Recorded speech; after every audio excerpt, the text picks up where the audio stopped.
What's doing? Welcome to another episode. You seemed to like the technical one about the dyno last time we did that, so let's run another one. I've got a car on the dyno, let's go suss it out.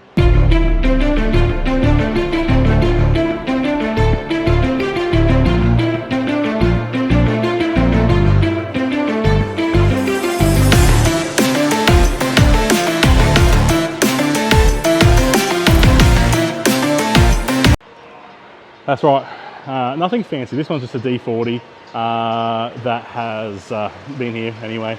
It's for sale if anyone's interested, but it's just a stock D40 in the way of mods. Standard wheels as such, standard under here other than the hard pipes, and a snorkel, that's it.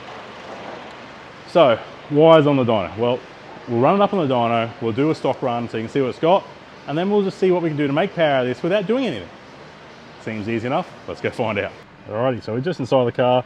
It's not quite up to temp yet. We'll have a look up on there. It's actually 47 degrees, I think it is there. And just for those playing at home, our tacho reading is OBD. So we're not reading off ratio like we have on our other video. So if you did watch our other video, or if you haven't watched our other video, I'll put a link in the description down below. You would have seen that we can manipulate readings with changing the ratio of the RPM. So instead of going off OBD, we can set our RPM, which changes where the dyno is reading from in relation to how much power and torque you're making. So we're running OBD, so it's actually what the ECU is seeing and what the car is doing is getting transferred through to the actual dyno. So we'll let this car warm up a little bit, so we've got some temperature in it. We'll run it up, I'll get 2 or 3 stock runs and see where it sits, and then we'll run it back up with some mods. So here it is, the powerhouse that is a D40. 83, 83, 83. 300, 300, 300. So nothing out of whack there. That's 3 runs back to back.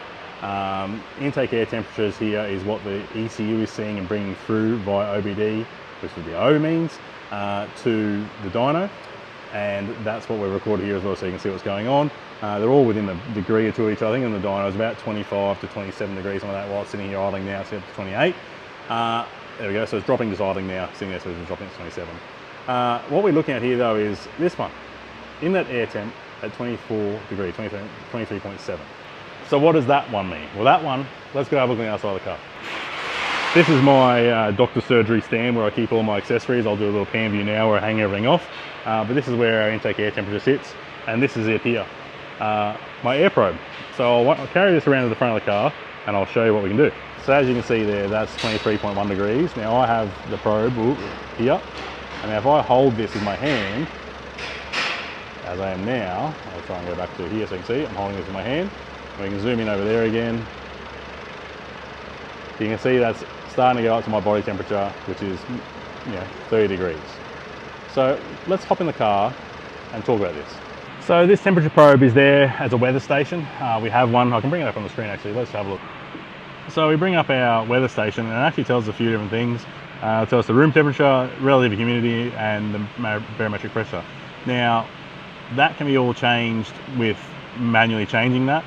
We leave it all alone, let the weather station do its own thing, so you can see the altitude of where we are, the relative density, and all the stuff in there that calculates on where it is and what it's doing. But the current inlet air temperature is 24.6 degrees. It's currently sitting here on the front seat next to me. So that's our weather station, and it is, like I said, you can adjust it. That's maybe another story for another video. We'll have a play with that in another video. But let's just leave that one alone for now. That's the weather station, and it's telling us all our corrections and where we are currently. So what does that mean? So the corrections are, if you're here on the Sunshine Coast and it's what, 24 degrees at the moment, the dyno calculates off that. If you're in the Northern Territory, and I think it was at 97% humidity where it was. If you're in the Northern Territory and it's 50 degrees but the humidity is not there, or if you're in West Australia, or if you're in the Antarctic Circle, you're in America, that all changes, and it changes calculations on what it's doing output wise for power. So it creates a calculation on power and torque of that location or where you are. Now, what if we were to manipulate that calculation by say it's currently 23 degrees, what if we made that colder? So how do I do that? I can turn the aircon on, hopefully the aircon works in this car. I can turn the aircon on and we can get it really cold. If the aircon doesn't work in this car, I'll go get some cold water and some ice and we'll drop it right down and see what happens when we make it cold. So it turns out aircon doesn't work in this car, so we need to get the aircon guy out and gas it up. But what I do have is down here, cup of water and ice. So we get our probe and we can stick that in straight in there. We don't have to go through, because it normally doesn't hang out of a window. Try and keep that in there like that. So she's in there. Now we can watch that water is currently 11.7 degrees. So let's run this up and see what she does. Alrighty, so you can see there our water temp is now 9 degrees, 10 degrees. We'll get this up to 60 k's an hour. I'll get the dyno ready to go. Fourth gear. So we'll load this up.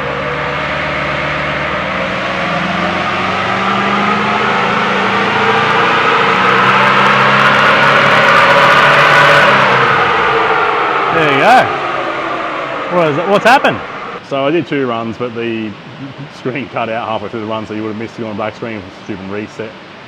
So at 9 degrees in inlet air temperature, still have our cold air, our intake coming into the car. It hasn't changed, still 29 degrees. It's actually got hotter air intake than it has last time. We've lost, 10 to 20, depending on which one we're looking at, newton meters of torque, and we've lost 10 kilowatts of power. Car hasn't changed, everything's the same. It's just lost the power and torque through here. So what that means is you guys down in Antarctica are making probably way more power than what you actually think you are, because the calculations are reading that you're only running this power and this torque off of that calculated air temp versus the intake air temp it's got coming in. So it's making the car look like it's inefficient, because the intake air temp is now reading 30 degrees and the outside air temperature is reading 9 degrees. So what if we change this around the other way? What if we plug this into a heater and we flick it up the other way? What happens? So we yeet this out of here. We'll throw this at Josh or Alec for fun. Alex, yeet! Yeet! What are you doing? Nothing. Just thought it was funny. Yeet! So now that we've safely removed our cold water from the vehicle, we can run up on the dyno with some heat. How do we get heat? We get this little probey probe, we stick him in there, we crank that right up and turn our AC off, and we turn this up. Go about 2 there, we turn that vent off so it all comes out of there. Right, so now what we're going to see is this temperature increase. Let's see where it goes to. We're getting into Alice Springs temperatures. We're slowing down a little bit. Let's call it 52 here. It's slowing down a little bit. We'll turn the fan off so it sits about 52. So let's turn this fan off. We'll turn that down. We'll let that settle out and we'll run it again.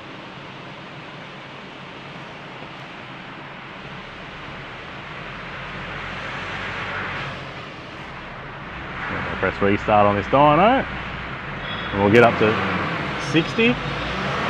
We're at 51 degrees. I'll try and keep it above 50 while trying to do everything else.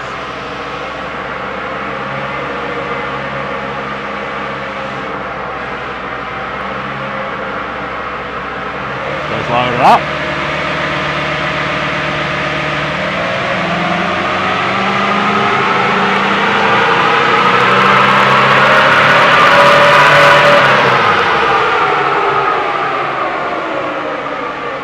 And we'll do another one just for shits and gigs. Let's crank this one right up. Let's see where it goes. All right, so we've got this pumping now. It's getting quite hot in the cab here, but we're approaching up to 60 degrees there. So we'll run up to 60 again. The intake air temps are getting a bit hotter every time as well. Obviously, I've got the fan running, but that's at 29 degrees. So load this up.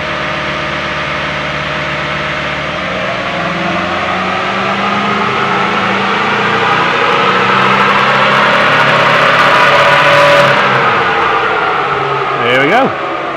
So we've gone standard air intake temperatures, we've gone to 9 degrees, and we've gone to 50 and 60 degrees.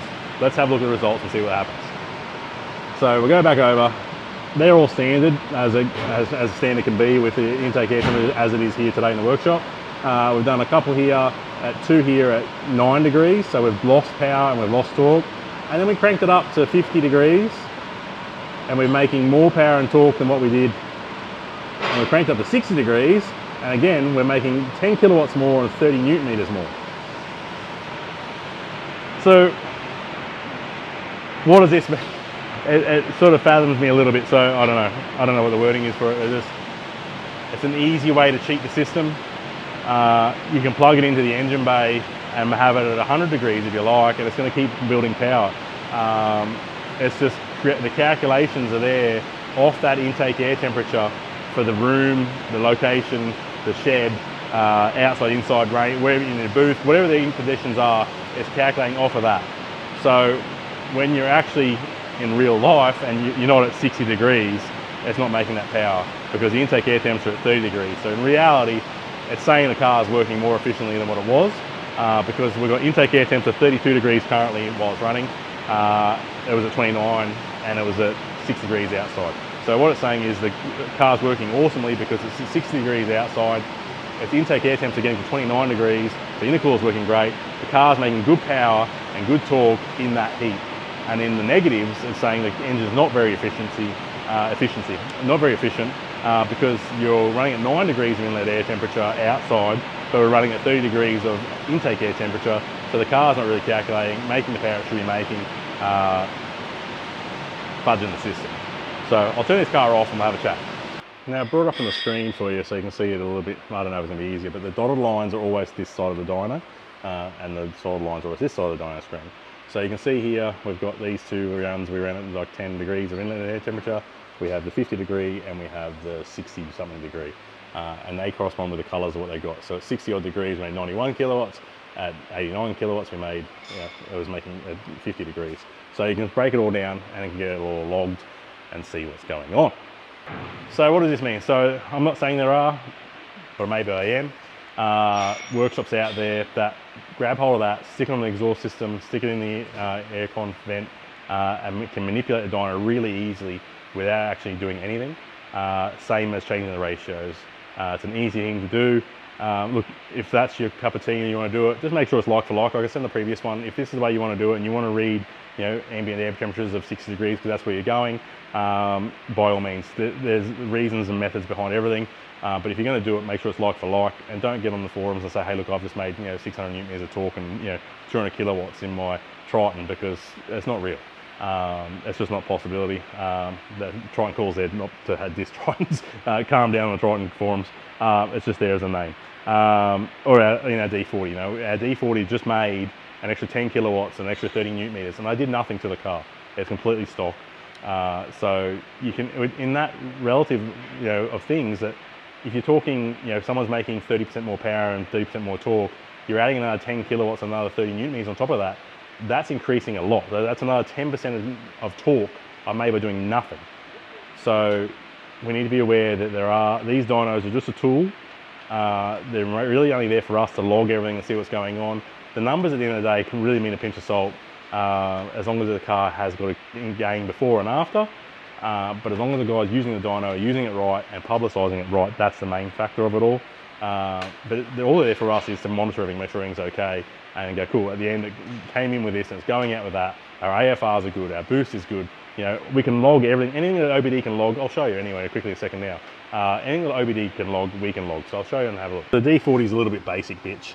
I'll zoom in so you can see a little bit more, but MIL is your malfunction indicator light, coolant temperature, manifold absolute temperature, absolute pressure, vehicle speed, which is your actual speed, and engine speed, intake air temperature, mass airflow. So when we're tuning, we keep an eye on the mass airflow and see what's going on. Absolute throttle position to make sure the throttle's doing what it's doing. OBD types nothing. How long the light's been on for your malfunction indicator light, and fuel rate pressure. So this one, like I said, is a little bit basic. Different cars have different things we can log. Then we have I have another laptop with another scan tool that we can log everything else we need to log if we need to, which has everything. So this is just a basic thing. We can log it all on there. We can see what's doing before and after and during, and keep an eye on there. So there it is. Long and short of it is, dynos aren't dynos. Hub dyno versus roller dyno, dyno dynamics versus mainline, and the 7,000 other brands out there. They're all going to read differently. There's heaps of different ways to manipulate them. This is just one. Like I said, my temperature gauge hangs up on my back probe up there, so if anything, it's sort of, just room temperature because that's where it is. Plus we have the weather station. I haven't showed you the weather station. So my weather station hangs up behind my TV, and that's up in there, so it's all out of the way. It just is reading so that's just reading the humidity and all that sort of gear, as I showed you on the last screen. So that sits up behind there, doesn't get touched. The green probe gets hung up on the rack, doesn't get touched. Just leave the probes alone, guys. Just don't touch the probes. But yeah, that's it. It's another little way to manipulate the system. Like I said, I gained 10% of torque and did nothing. And I don't know what the kilowatts are. That's probably what's that 10 kilowatts percentage. You can work that out. Too early on a Monday for this stuff. Just a little hot tip, nothing major on this one. It's just another way that people can manipulate the system. So there's guys out there claiming numbers they're getting which they probably aren't. We try and keep it honest here. It is what it is. You get what you get. And it's funny that 9 times out of 10, these guys claiming big numbers, our cars drive better, have more response, and actually are faster. But somehow on paper, the other shop has more power and torque. Don't know how that gets worked out, but you do now. So that's it from me. A little quick one today, just on dyno stuff. We've got a heap of other stuff going on in the background. Stay tuned for more. We'll keep you in touch with our technical stuff as well as our mods and things that are going on. So if you like this stuff, let me know. Hit that like button, hit subscribe, and leave me a comment below, and I'll see you on the next one. Cheers, guys.